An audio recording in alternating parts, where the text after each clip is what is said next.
साहेब. बस बस. हां. चहा घेणार? नाही नको. बोला की. हां, ते ऑनलाईन बँकिंग फ्रॉडची कंप्लेंट द्यायची. घेऊ की. ह्यांच्या अकाउंटमधनं 50 लाख रुपये कोणीतरी चोरलेत. आहे का आता?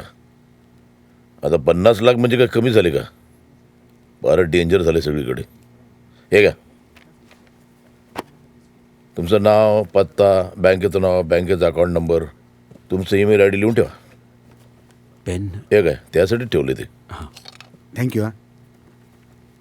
काय करतात काय साहेब? मी अवंती गिअरबॉक्समध्ये होतो, आत्ता व्हीआरएस घेतली आहे. अरे रे रे रे, थोडा उशीर झाला. हां. नाही म्हणजे आमचा पोरगा तो मेकॅनिकलचा डिप्लोमा केला ना, त्याने अर्ज केला होता तुमच्याकडे. म्हटलं आधीच ओळख झाली असती तर तुम्ही शब्द टाकला असता. हो, मी नक्की मदत केली असती. साहेब, मी काय म्हणतो, त्या अकाउंटमधनं ज्याने कोणी ट्रान्सफर केलेत त्याला जर का आपण लगेच पकडलं तर पैसे परत मिळतील ना? हां बरोबर आहे, पण त्यासाठी आधी बँकेचे सगळे डिटेल्स घ्यावे लागतील ना. मग आमची तज्ज्ञ मंडळी त्याच्यावरती काम करतील. सगळं कसं प्रोसिजरप्रमाणे होते ते. हां. नाही, आपण जरा पटपट हालचाल केली तर. कशी करणार हालचाल? हां हां, आधीच केवढ्या केसेस पेंडिंग आहेत. ह्या एवढ्या?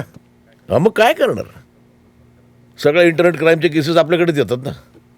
कुणी फेसबुकवर कोणाची बदनामी केली, banking fraud, credit card fraud, कुणी कुणाचे नागडे फोटो काढले, कुणी कुणाच्या धार्मिक भावना दुखावल्या, ते ऑनलाईन पेमेंट घेऊन वस्तू डिलिव्हर केली नाही, सगळ्या. हा हा हा हा. होय हो, अलीकडे फार वाढलं नाही सगळं.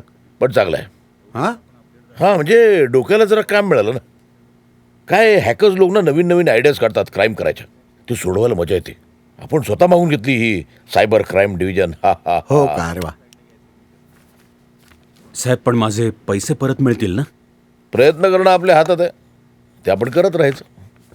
मोबाईल नंबर लिहिलाय का? हां. हो हो, पण तो आल्यापासून बंदच आहे.